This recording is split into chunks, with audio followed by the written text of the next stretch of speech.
Bertemu lagi di MMA, Mertua Menantu, Aku dong. Kali ini kita datang ke sebuah tema tentang ups and down.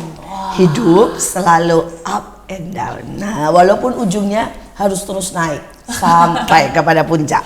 Tapi biar bagaimana tidak ada seorang pun yang tidak pernah mengalami up and down. Betul. Nada-nada di piano pun ada hitam dan putih. Gak akan indah kalau hanya putih terus yang dimainkan. Seringkali harus dipencet putih dan juga hitam. Tapi jangan berlama-lama, kita mari sama-sama kenalan dengan narasumber kita hari ini. Mari Mas, Ya, namanya siapa? perkenalkan Umurnya berapa? nama saya Lukas Tri Yulianto. Saya bekerja di rumah sakit sebagai fisioterapis. Jadi memang yang dimana saya bergerak lebih ke unit rehabilitasi medik, dimana saya itu terapi pasien-pasien yang sakit pinggang, sakit lutut, dan pasien yang pasca operasi stroke maupun pemulihan supaya istilahnya stroke kan ada periode emasnya. Nah itu kita masuk di situ supaya lebih baik kondisinya, lebih optimal. Sebelum lanjut ini, padahal kita mau ngomongin up and down, tapi stroke itu juga up and down loh, ya. Itu masa-masa. Tadi masa ada yang namanya stroke periode emas, ya. Padahal yang namanya stroke itu udah down, gitu ya, nggak ada mas-masnya. Maksudnya itu apa, Mas? Jadi gini. Ini jadi ya lebih ke arah kesehatan. Oh nggak apa-apa. Kita kan namanya obrolan meja makan. Jadi bisa kemana saja. Silakan sembari diambil. Oh, iya. Kalau nggak makan nggak sah obrolan meja makan misalnya. Ya, jadi Makan, pada dasarnya kalau kita bicara tentang ilmiah, stroke itu ada masa periode emasnya itu sampai 8 bulan. Nah, 8 bulan itu masa di mana kita harus intens untuk latihan. Karena kan kerusakan otak itu permanen ya, tapi istilahnya Tuhan buat manusia itu ada namanya terlalu tinggi, bahasanya adalah neuroplasticity. Jadi di mana otak kiri itu bisa menggantikan tugas untuk otak kanan ketika yang sebelah kanan bermasalah. Nah itu tugas kita sebagai profesi fisioterapis, mengoptimalkan supaya otak kiri misalnya yang rusak kanan, otak kiri bisa secara optimal membantu cepat. Nah, mengadaptasi itu ya. Mengadaptasi. Jadi seperti itu. Jadi gerakannya atau apanya itu yang bisa membantu supaya otak kiri atau otak kanan saling menolong, itu caranya bagaimana? Gimana terapinya? Nah, itu ada metode khususnya. Bu, ada istilahnya metode khususnya itu berbagai macam, tapi kalau saya lebih pendekatannya namanya metode bobat. Jadi istilahnya ya kita lebih nguatin dalam tubuh itu, ternyata ada waktu sebelum tangan bergerak itu ternyata otot perut itu bergerak duluan. Nah di situ yang perlu kita kuatkan, kita istilah kasih fondasi dulu supaya tangan ini nanti bisa bergerak, jadi bisa lebih optimal. Jadi seperti jadi itu. latihan di perutnya juga gitu ya? Iya, namanya kalau kita lihat beberapa YouTube ada namanya core exercise. Nah itu untuk nguatin benar-benar orang stroke tuh dikuatin dulu di core-nya supaya pergerakannya nanti ke depan lebih baik. Wow. Jadi rupanya apapun kita harus saling mendukung. Nah, ya. Tidak pernah kita bisa berdiri sendiri. Tangan aja untuk bergerak ternyata ada bantuan perut juga ya. Nah, bantuan padahal otak. jauh ya, nggak Padahal kelihatan. jauh nggak kelihatan. Jadi hidup ini memang harus saling mendukung. Tuhan menciptakan begitu rupa saling terkait supaya kita saling mendukung. Nah, sekarang istrinya ini bagaimana ini? Namanya Boleh siapa? memperkenalkan diri? Pekerjaannya apa? Oke, perkenalkan, nama saya Gusneli. Saya karyawan di salah satu klinik di daerah Bekasi. Oke. Nah, sekarang peristiwa apa yang waktu itu tiba-tiba membuat down dan membuat menukik istilahnya ya ke bawah? Boleh diceritakan? Kapan masanya, ceritanya seperti apa? Iya, kalau kita bicara tentang downnya hidup kita ya, sejujurnya down hidup kita itu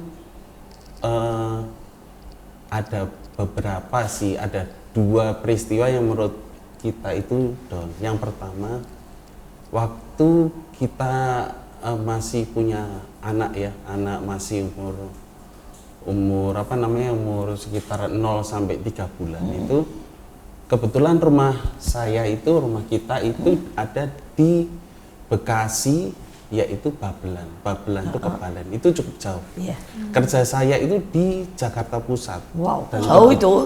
Dan kebetulan istri masih waktu itu beraktivitas di daerah Jakarta Pusat, tapi di daerah Cideng.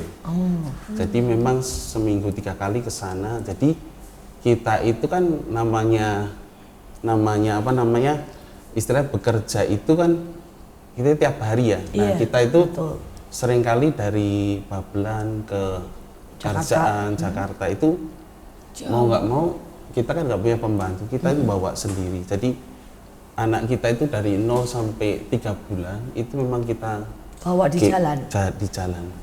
Otomatis perjalanan kita itu Babelan ke Cideng atau ke Jakarta Pusat itu kan lewat daerah Cakung ya, yang dimana itu banyak istilahnya kontainer, macet gitu.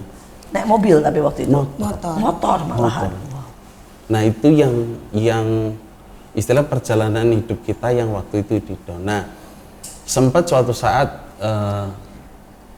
mertua kita maupun ibu kita kasihan, masa kok anak masih kecil masih dibawa-bawa. Suatu saat yang kita apa ya istilahnya berantem ya. Berantem itu suatu saat di umur mungkin sebulanan ya, sebulan apa 1,5 bulan, saya istilahnya di jalan, otomatis kita itu kadang pulang jam 9 balik ke Bekasi, nanti jam 5 berangkat lagi gitu. Jadi seperti itu naik motor, tiba-tiba waktu sampai rumah itu saya gendong anak saya, tiba-tiba muntah. Dan saya tanya sama istri, anak saya namanya Daniel kok muntah saya. Terus jadi saya itu flegmatis, istri saya ini koleris. Nah, waktu saya bicara seperti itu, langsung istri saya nyaut dengan nada kenceng, emang baru kali ini aja kamu tahu anak muntah? Diperagain hebat sekali. Waktu itu saya namanya orang flegmatik, shock saya hanya bisa diam. Ya bisa diam, nggak bisa apa yang saya lakukan ya. Sebenarnya ya kita mau ngapa, sama istri lagi marah, anak sakit tiba-tiba muntah. Nah itu saya istilahnya hanya bisa terdiam. Nah di situ ya intinya bahwa ketika masalah itu dari istilahnya ibu saya secara pribadi, ibu saya di Solo, mertua di Jakarta. Nah mendorong istilahnya untuk bagaimana solusinya seperti ini. Ya istilahnya saya berdoa, bertanya sama Tuhan gimana. Suatu saat saya berjalan di Cakung itu, tiba-tiba Tuhan suruh belok kiri, lihat showroom mobil. Ya akhirnya singkat cerita ya tuh saya istilahnya DP. Nah itu ada sebuah mujizat Bu, menurut saya mujizat. Sebetulnya DP saya itu kurang. Ya DP kita itu kurang. Kekurangannya yang menurut kita mujizat adalah kekurangannya kata itu dibayarin sama marketingnya. Kurangnya itu ya walaupun menurut saya banyak. Nggak tahu kalau menurut orang sekitar 1 juta. Tapi dibayarin marketingnya. Dia ngomong gitu, udah saya bayarin aja kurangnya ini. Gitu. Jadi sebetulnya DP-nya kurang. Seringkali Tuhan menolong dengan cara yang ajaib. Tapi memang ada jalan fase yang tidak pernah bisa kita hindari. Tapi ini istilah saya, duri pun kalau kita bertekad melakukan dengan cinta, ya kita cabut, mari kita buang duri dalam hidup ini. Dan kemudian kita nikmati dagingnya, karena setiap ikan tetap ada durinya. Ya jangan sampai gara-gara ada duri kita berkata kita nggak mau makan ikan lagi. Ya, demikianlah kehidupan, pasti ada durinya. Tapi jangan sampai gara-gara kita berkata ini ada durinya dan kita marah dengan Tuhan. Ya, oke silakan diambil. Tapi sekarang dari pihak istri. Tadi kan ada 2 nih katanya ya, masa yang terendah. Sekarang kalau buat istri apalagi nih yang satu lagi atau mungkin ditambahkan 2 dan 3 masa-masa yang terendah. Mungkin kalau Seperti buat, makan Pak. kalau buat suami saya itu yang cerita tadi. Cuman kalau buat saya hari itu saya kebetulan habis pelayanan, jadi seperti bakti sosial gitulah ya Bu. Korban kebakaran waktu itu di daerah Tanah Abang, di daerah Pasar Tanah Abang. Kambing. Pasar Kambing lebih tepatnya, Pasar Kambing Tanah Abang. Nah itu hari itu kebetulan saya yang membantu ngaturin survei sampai semuanya. Singkat cerita selesai dari situ, kita tuh sejujurnya melakukan itu dengan kondisi kebetulan hari itu udah nggak punya duit lagi. Kita tuh cuma punya saldo di e-tol ya. Kalau nggak salah hari itu saldo di e-tol cuma 100. Tapi cash tuh nggak pegang. Cuma kita bertekad gini, udahlah. Toh semua udah ada, udah disiapin. Kita yuk jalan-jalan lah gitu. Pulang pun masih lihat ada bensin, bisa sampai rumah gitu. Kita cuma mikir jalan, pulang pun udah bisa gitu. Jadi hari itu singkat cerita begitu pulang di jalan, kebetulan memang suami saya fisioterapis. Jadi kadang itu operasional, sesungguhnya operasional rumah tangga itu didapat dari home visit. Home visit. Nah, hari itu kebetulan sudah ada janji home visit. Begitu selesai semua kegiatan dia telepon, ternyata dari pihak pasien membatalkan. Wah, luar biasa. Seperti rasanya komplit ya gitu. Karena itu waktu itu saya mundurin karena ada pelayanan itu yang ke korban kebakaran, saya mundurin, harusnya janjian seingat saya jam 3 karena ada saya mundurin jadi jam 5. Ternyata dia nggak mau. pasiennya nggak mau, ya dibatalin. Intinya hari itu dibatalin.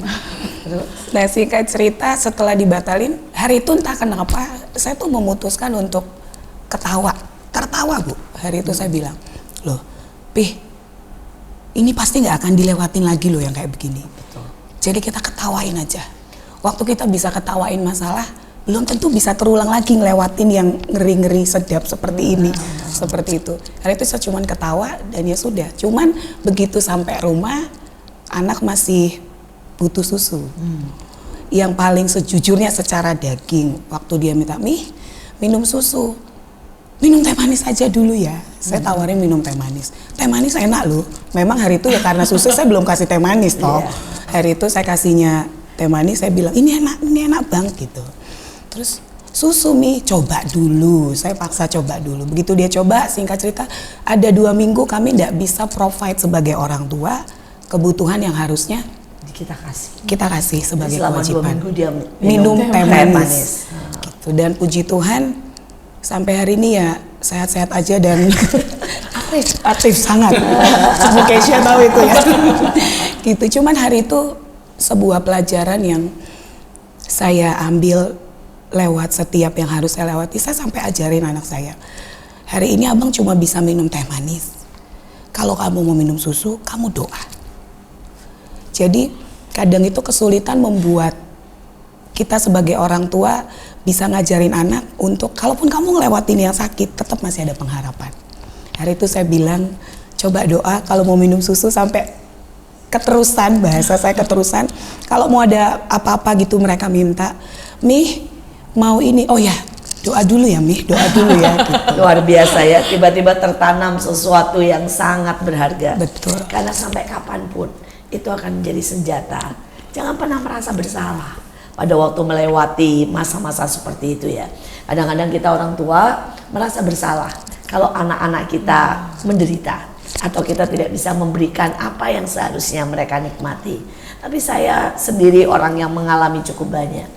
Dan buat saya itu semua jadi bekal sampai kekuatan yang luar biasa. Buat saya sampai hari ini ada sebuah pengalaman yang gak pernah saya bisa lupa. Itu adalah mengail di sungai yang sangat sangat meluap. Jadi kami tinggal dulu di pinggir sungai, bukan karena bagus gitu ya, tapi karena memang itu rumahnya dari gedek kalau istilah orang Jawa atau dari bambu. Dan kemudian juga buang air di situ, nyuci di situ. Saya pernah tinggal seperti itu walaupun nggak lama.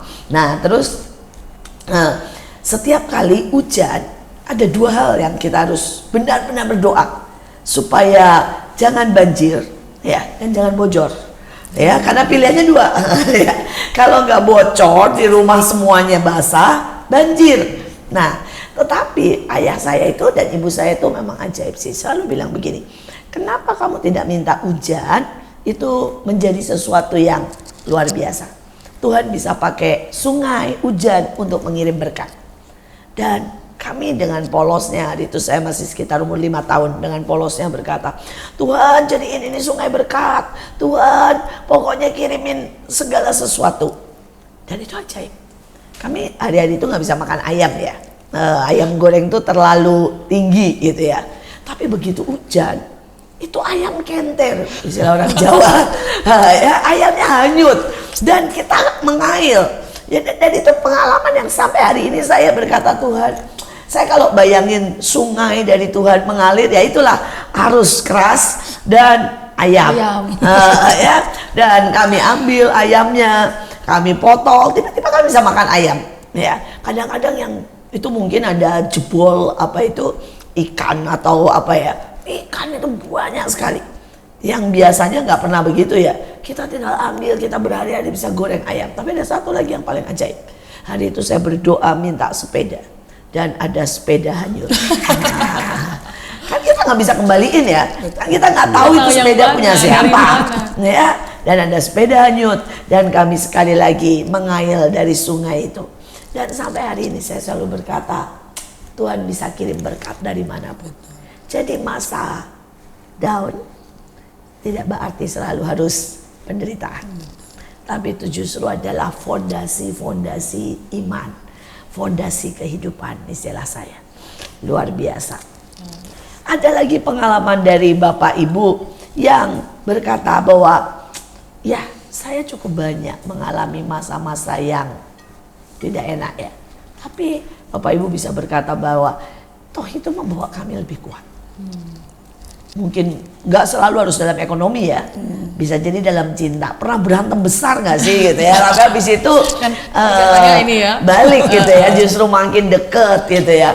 Atau pernah pengen apa ya, mungkin kecewa sama orang dan akhirnya itu membuat sebuah terobosan yang besar. Karena tema kita up and down. Up and down. Oke, kalau dari pernikahan ya kebetulan yang paling menurut saya sih mungkin kita menikah dah seberapa, 11 atau 12 ya? 12 tahun. 11 tahun Bu kita nikah dengan karakter yang boleh dibilang ya berseberangan ya, berbeda sekali ya. Dari latar belakang budaya, saya dari Jawa, istri saya Batak. Iya, wah itu musuhan itu.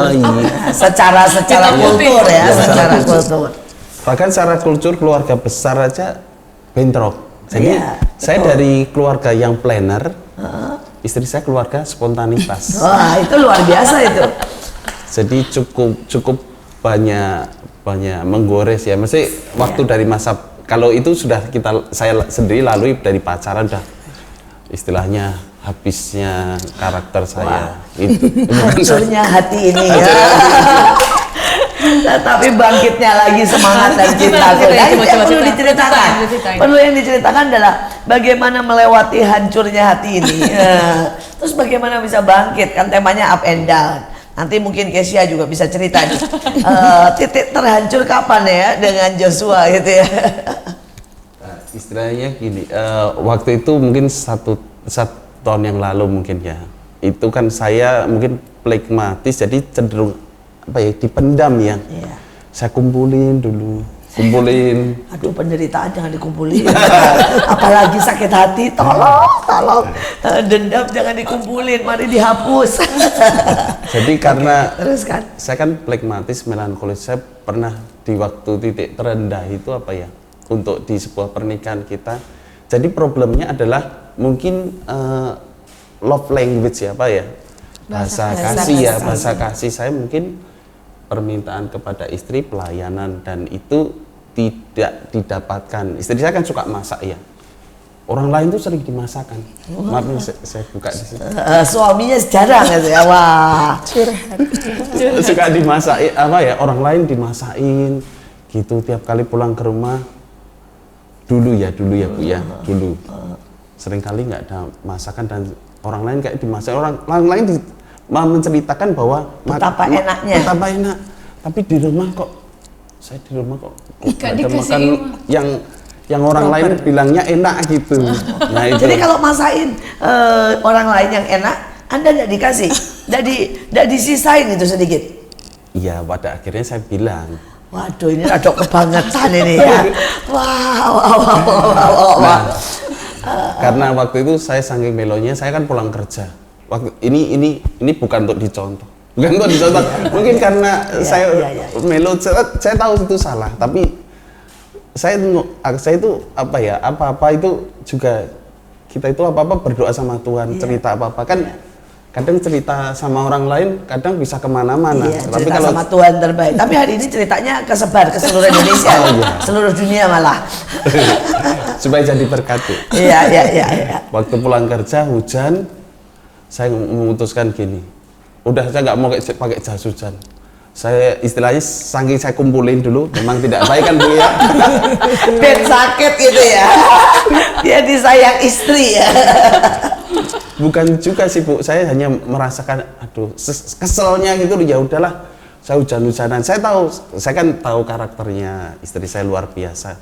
Saya hujan-hujanan sampai rumah udah basah semua, dia juga nggak tahu. Saya cuma hanya bisa ngelap, masukin ke mana? Tempat cucian, ya terus saya mandi, udah. Saya tahu dia bakal nggak tahu, saya basah itu nggak tahu. Ya itu waduh. Ini benar-benar up and down ya. Nah, tapi sekarang bagaimana waktu sudah mengalami itu semua, luka cukup banyak, istilahnya mungkin sudah hancur lebur di dalam ya. Terus untuk bangkit itu bagaimana? Yang jelas saya berdoa dan minta Tuhan kemampuan. Setelah saya kumpulkan, saya bicara sama istri di malam hari waktu tidur, saya ngobrol pelan-pelan. Saya ngomong, saya itu istilah unek-uneknya saya keluarkan. Saya itu agak keberatan. Yang pertama, orang lain bisa kamu masakin. Kamu kok nggak pernah masakin untuk saya yang memang yang katanya orang itu enak gitu. Itu pertama. Kedua, kamu kan nggak tahu kan hari ini saya hujan basah-basahan dan kamu nggak tahu kan bahwa saya ini seperti ini gitu. Yang saya tahu bahwa dalam sebuah pernikahan harus ada keterbukaan dan kita ngomong itu tidak boleh dengan nada tinggi, emosi. Jadi memang sejujurnya saya turunkan dulu tensi saya, sudah baru saya bicara ke istri saya.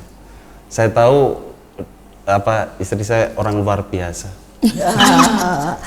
Luar biasa, benar. Tapi seringkali memang pada saat kita sedang marah, sedang sedih, sedang tertekan, kalau itu kita ledakan, kita sedang membawa istilah saya ya, masalah yang lebih besar. Iya. Tapi pada waktu kita tahan sebentar, ya, dan kemudian kita komunikasikan dengan bijak seperti yang dilakukan oleh Bapak, sesuatu yang indah, pemulihan bisa terjadi. Nah, sekarang dari pihak istri nih, ya.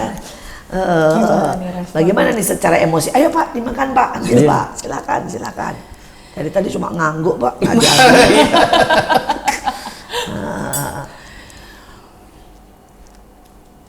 Kalau dari saya sih Secara emosi nih ya? Secara karakter ya Bu. Secara emosi, secara karakter. Memang saya itu kan koleris mentok. Kombinasinya sanguin. Jadi memang udah ngebosi terus lupaan. Jadi memang kalau dilihat-lihat yo sangat bertolak belakang dengan suami. Dan tanpa sadar sangat menyakiti. Tanpa sadar sangat menyakiti, betul. Apalagi kalau saya menyadari sekarang gitu ya. Koleris itu kan kalau saya ya Bu, kolerisnya saya lebih tepatnya. Kalau menurut saya, buat saya biasa aja. Buat dia ya nggak biasa.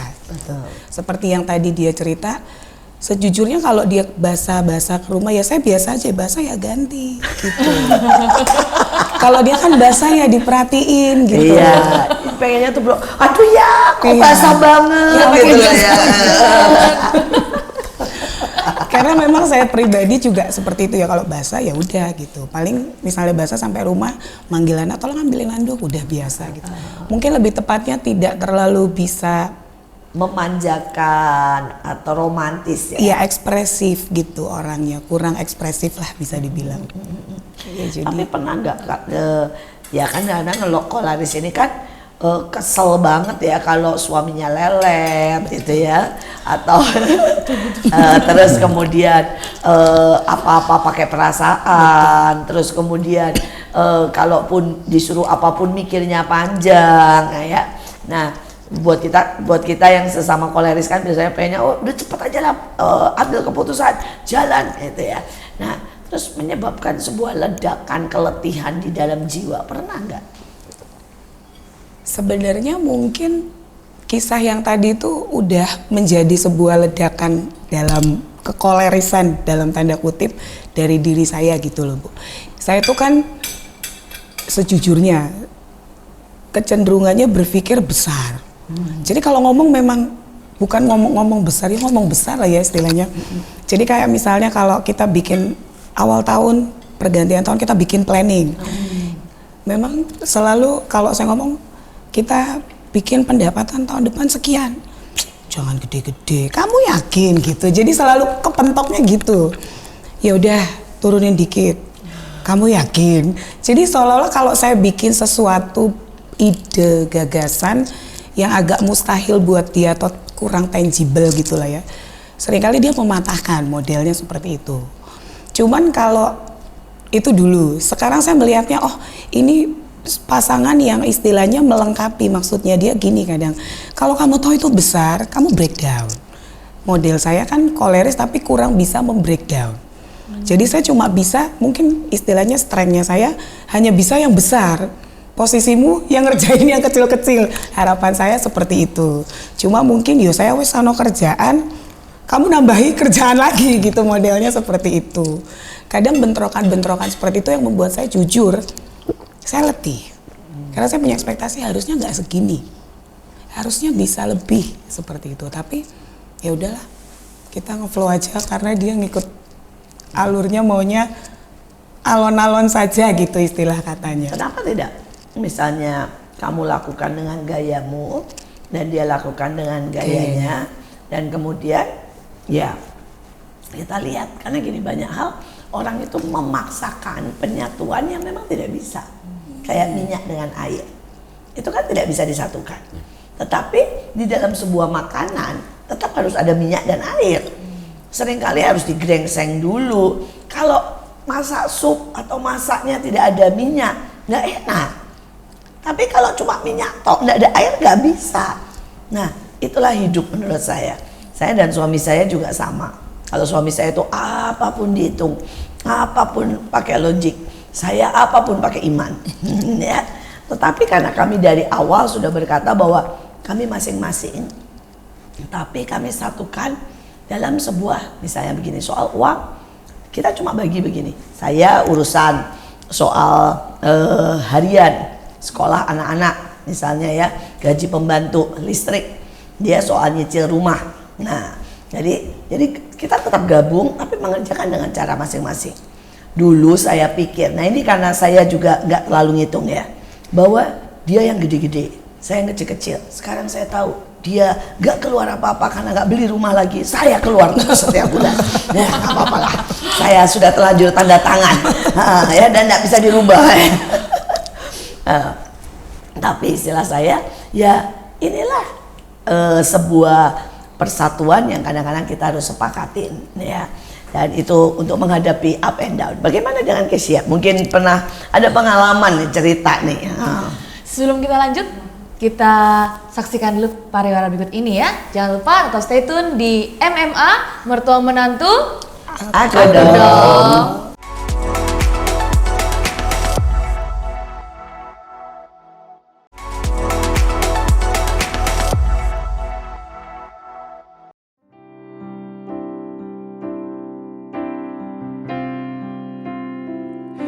When I am down and oh my soul so weary, when troubles come and my heart burdened be. Then I am still and wait here in the silence until you come and sit a while with me. You raise me up so I can stand on mountains. You raise me up to walk on stormy seas. I am strong when I am on your shoulders. You raise me up to more than I can be. You raise me up so I can stand on mountains. You raise me up to walk on stormy seas. I am strong when I am on your shoulders. You raise me up to more than I can be. You raise me up so I can stand on mountains. You raise me up to walk on stormy seas. I am strong when I am on your shoulders. You raise me up to more than I can be. You raise me up to more than I can be. You raise me up to more than I can be.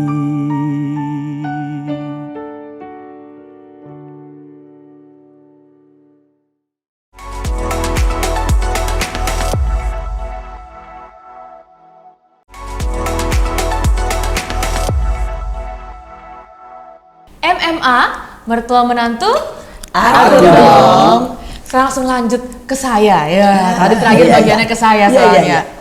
Kalau hidup saya ini sama suami sama sebenarnya, mirip. Saya nih koleris akut, suami saya juga koleris sebenarnya, tapi dia lebih Melankolis. ada melankolisnya lah.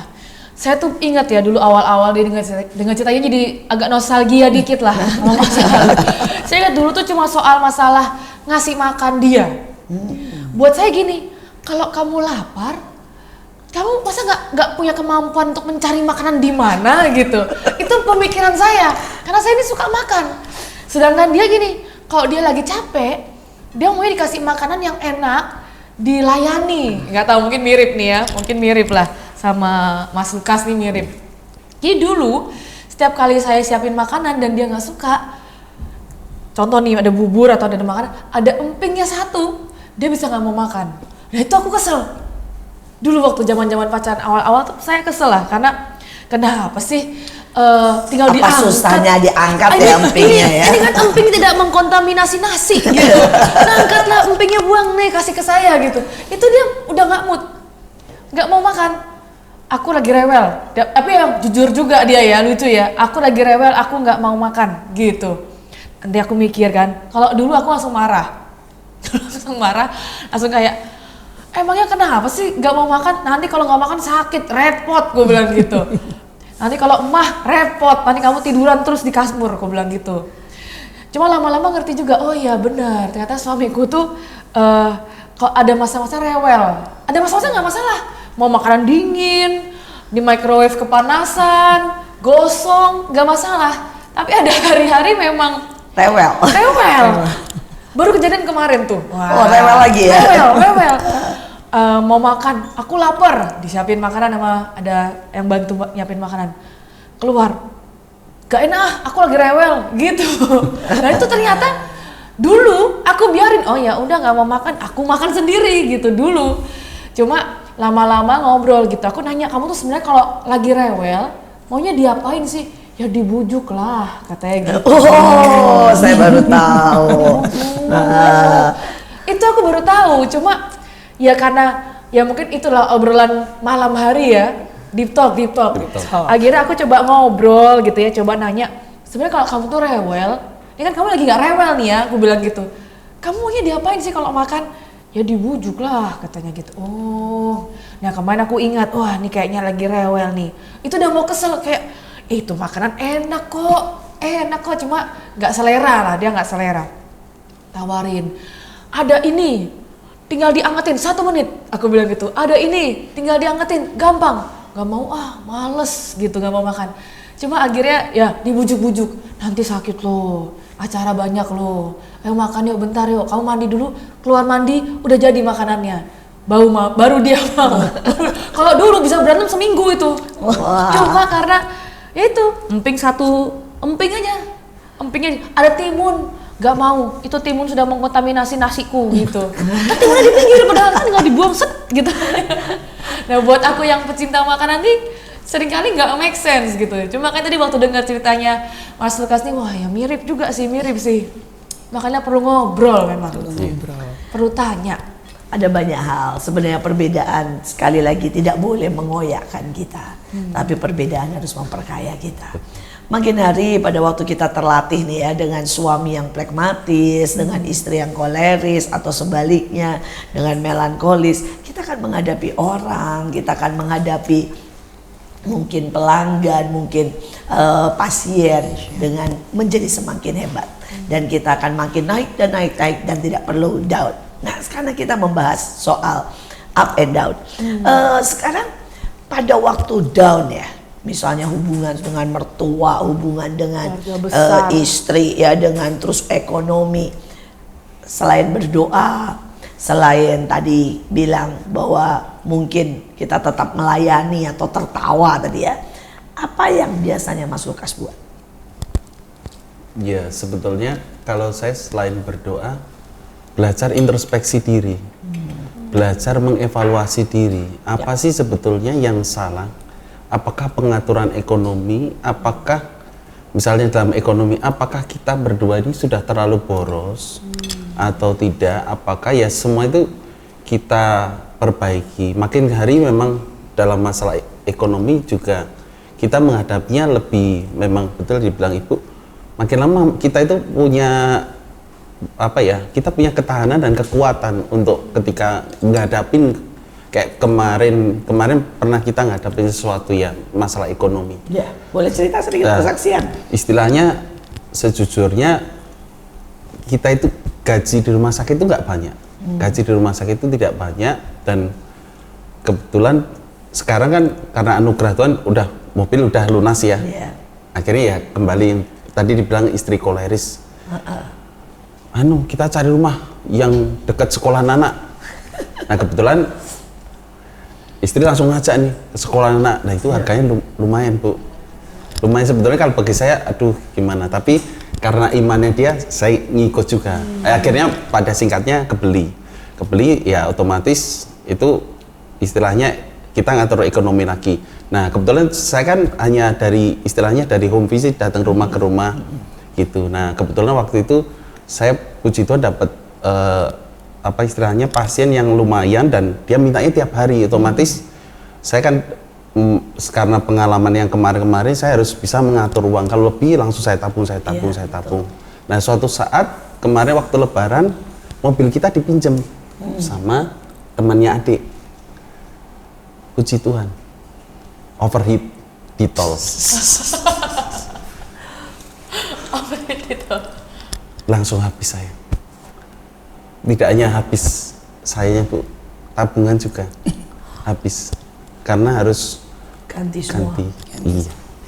Nah itu ya ini dalam anugerah Tuhan kita lebih kuat ya, walaupun hancur juga sih, tapi istilahnya ya percaya sama Tuhannya, udah Tuhan bisa kok, sanggup kok mengerjakan yang mungkin kita saat ini kita nggak bisa lihat, tapi kita percaya itu semua rencana Tuhan yang terbaik, dan kita harus mengucap syukur apa yang Tuhan izinkan, baik tidak baik, sepertinya tidak baik ya kita harus ucap syukur.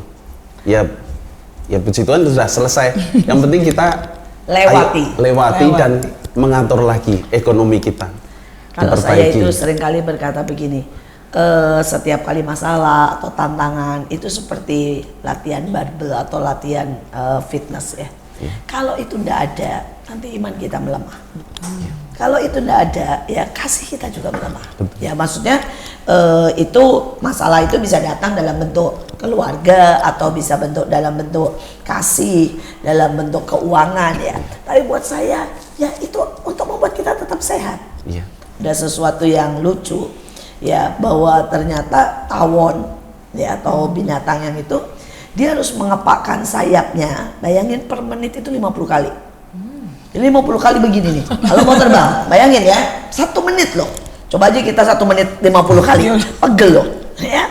Dan kemudian hari itu ini tawon dimasukin ruang yang Hampa. tidak ada gravitasi, jadi dikasih makan, dikasih semuanya ya, masukin ruang yang tidak ada gravitasi, ada makanan, ada udara. Mau dicoba bagaimana kalau tawon-tawon ini hidup enak, nggak usah 50 kali melayang begini aja bisa terbang ya kan, dia nggak usah aman.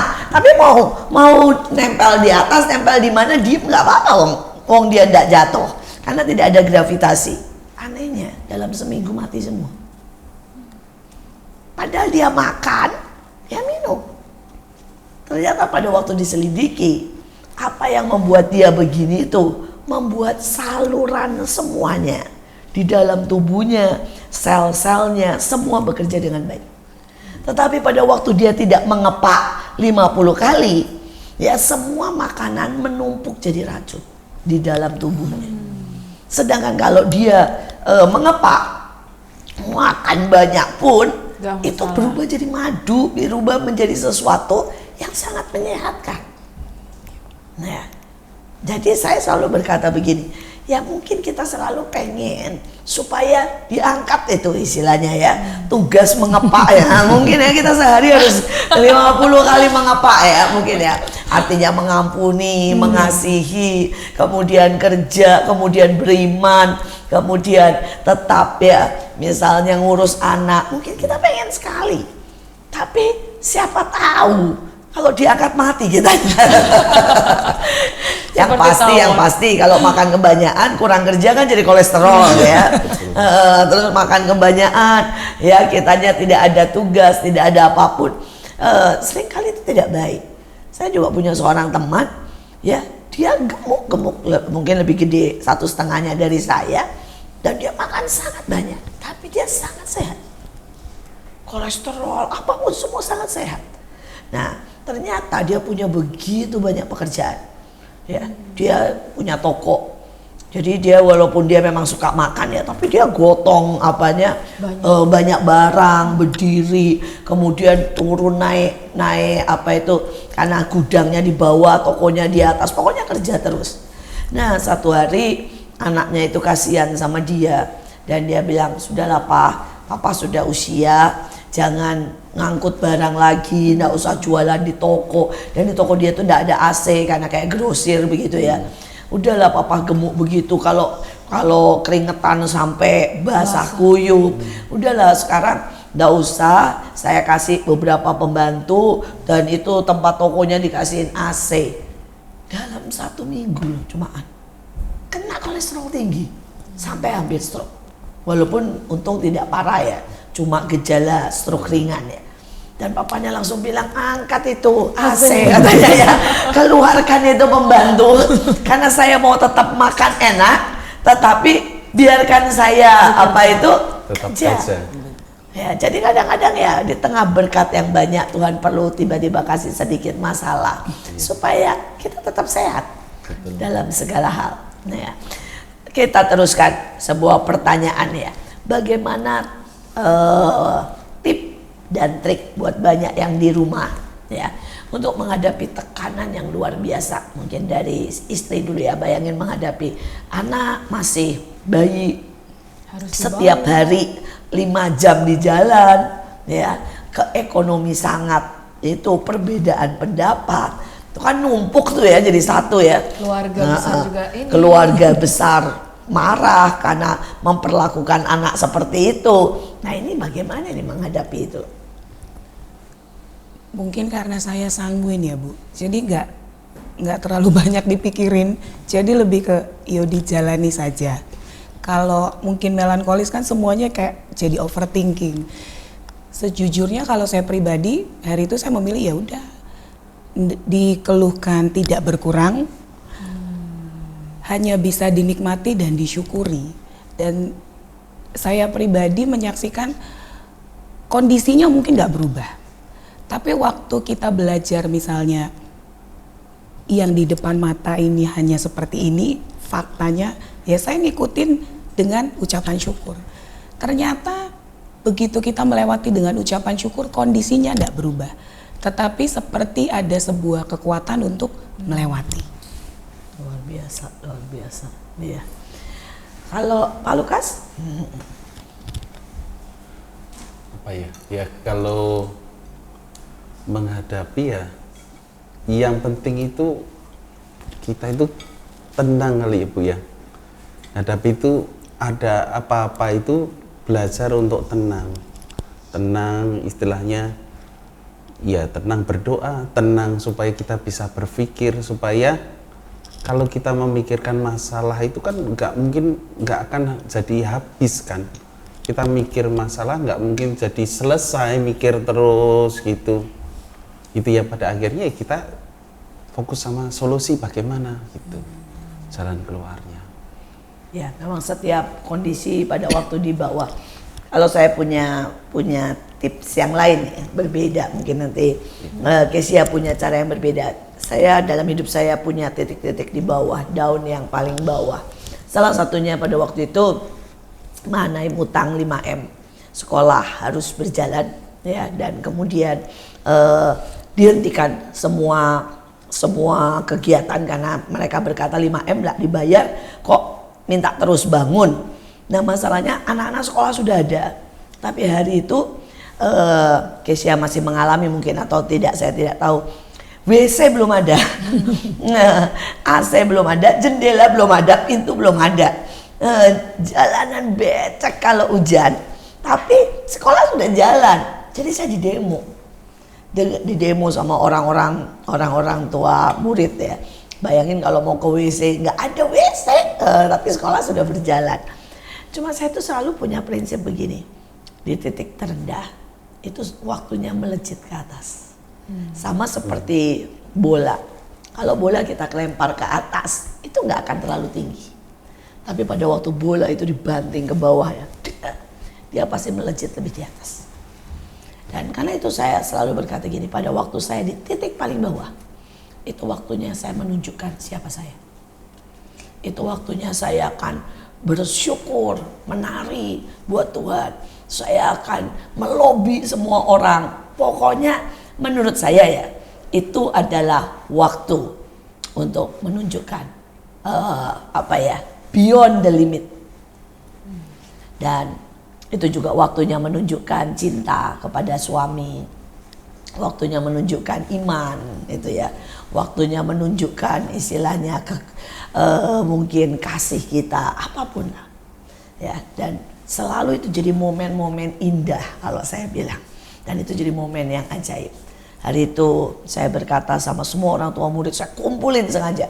Daripada demo dikit-dikit, jawabnya dikit-dikit, ya saya kumpulin, demonya saya kumpulin, saya khotbah, ya. Saya ngomong dari A sampai Z, saya ngomong bilang gini, kita bisa marah dan itu tidak menyelesaikan, tapi kita bisa menyatukan, ya. Dan tiba-tiba itu orang tua nangis, mereka kasih apapun yang mereka punya. Ada yang ngasih cuma 5.000, ada yang ngasih 10.000, apapun yang mereka punya. Anak-anak memilih tidak jajan, mereka juga memilih tidak komplain, ya. Dan tiba-tiba juga berkat Tuhan datang tercurah. Aduh, pokoknya itu jadi momen ajaib lah. Dan saya menghadapi itu berkali-kali. Salah satunya yang saya lucu, hari itu suami saya, kami cuma punya dikit, tapi sama suami saya itu dimasukin di saham. Karena dia berpikir saham itu akan naik dan lumayan. Dan tiba-tiba itu masa resesi waktu itu. Saham itu turun dari satu, misalnya anggaplah 200.000, saham itu turun jadi satu tinggal 2.000 rupiah. Pokoknya turunnya jauh banget. Sampai istilah suami saya jadi kacang goreng. Jadi benar-benar udah nggak ada harganya. Dan suami saya juga masuk di Bank Senturi kalau pernah tahu. Dan itu hilang, benar-benar hilang. Dia dengan teman-temannya, temennya nggak ada yang berani pulang. Karena merasa bahwa ini uang satu-satunya dan habis, istrinya pasti marah. Nah, saya selalu punya slogan, di titik terendah tunjukkan siapa kamu. Jadi begitu saya tahu, saya lihat di TV, saya tahu suami saya bakal pulang nih, saya sediain makanan, saya bilang ini asik katanya gitu ya, kita mulai dari nol lagi. Dia bilang, lu udah tahu? Udah. Terus dia bilang, terus lu gimana? Waktunya menikmati. Dia bilang begini, lu gila ya, ini waktunya kita mesti mepet ngatur. Enggak, waktunya makan. Saya bilang, suami saya lagi sedih, ini waktunya makan. Saya bilang, waktunya menikmati. Terus saya ciumin, saya ya pokoknya saya buat lelucon lah gitu ya. Terus dia nangis, dia berkaca-kaca dan dia bilang, semua teman saya dimaki, bagaimana mungkin saya disambut seperti seorang yang menang perang.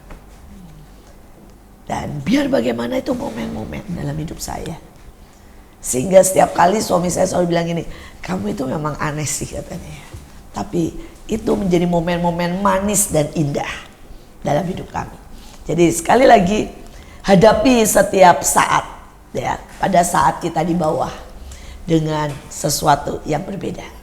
Jangan biarkan iblis mengambil sukacita, mengambil kekuatan kita. Jangan biarkan istilah saya kemiskinan menghancurkan kita.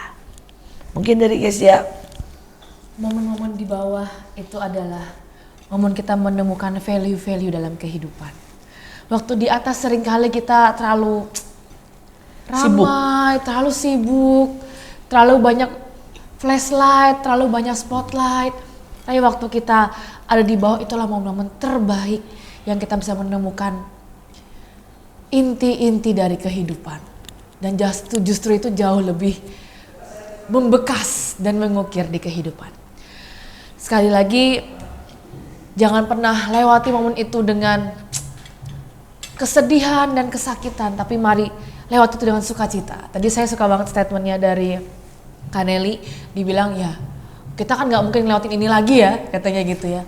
Momen ini harus dinikmati, kita nggak akan ngelewatin ini lagi. Tertawa aja, ngasih makan anak, ngasih minum anak nggak ada susu, ngasih dengan es teh manis selama 2 minggu, kan kita nggak lewatin lagi. Sekarang nggak ngelewatin lagi. Ya tertawa aja, jadi punya cerita, gitu. Jadi punya kesaksian, jadi punya value kehidupan yang ditambahkan Tuhan. Nah sekali lagi sebelum tutup, mari sampaikan memberikan pesan-pesan bagaimana menghadapi Lukas ya, untuk semua keluarga, untuk semua keluarga yang mungkin rasanya berbeda, berikan kesaksian-kesaksian, pesan-pesan terakhir. Iya. Ups and down akan selalu ada sepanjang kita hidup, tetapi mungkin sebuah kunci yang harus kita miliki adalah belajar menikmati dan belajar bersyukur, karena mungkin momennya tidak akan pernah terulang lagi. Ya, menurut saya posisi di atas jangan pernah itu menyilaukan, jangan membuat kita itu lupa diri. Jangan kita itu terbuai di situ.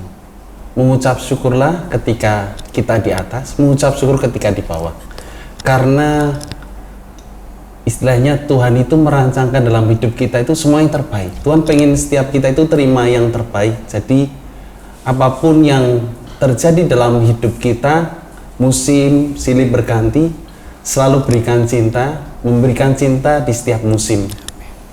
Biar itu jadi sebuah korban persembahan, artinya penyembahan untuk Tuhan, dan itu bisa memberkati banyak orang. Pada waktu di atas itu waktunya introspeksi dan waspada, karena seringkali orang jatuh tidak pada waktu di bawah. tapi orang jatuh pada waktu di atas.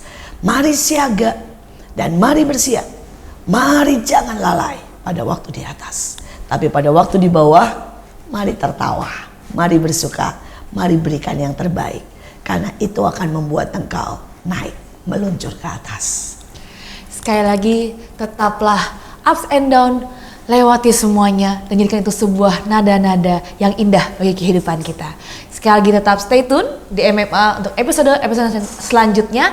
MMA, mertua menantu, akur dong. Jangan lupa untuk like, komen, dan subscribe YouTube kita Asia Zara, dan stay tune untuk episode selanjutnya. Sampai jumpa.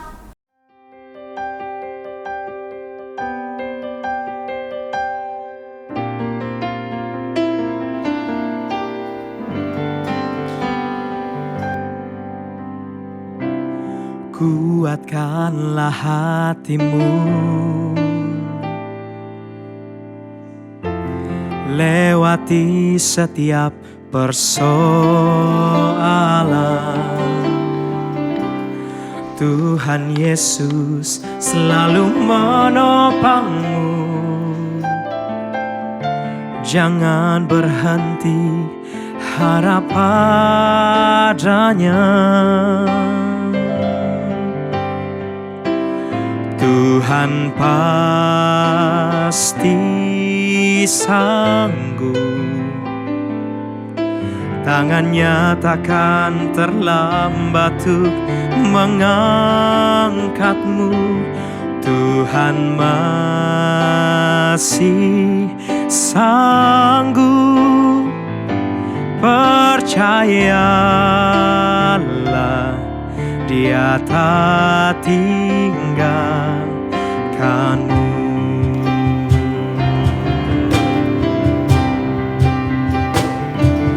Tuhan pasti sanggup, tangannya takkan terlambat untuk mengangkatmu. Tuhan pasti sanggup, percayalah, Dia tak tinggalkanmu. Oh, percayalah, Dia tak tinggalkanmu. Oh, percayalah, Dia tak tinggal.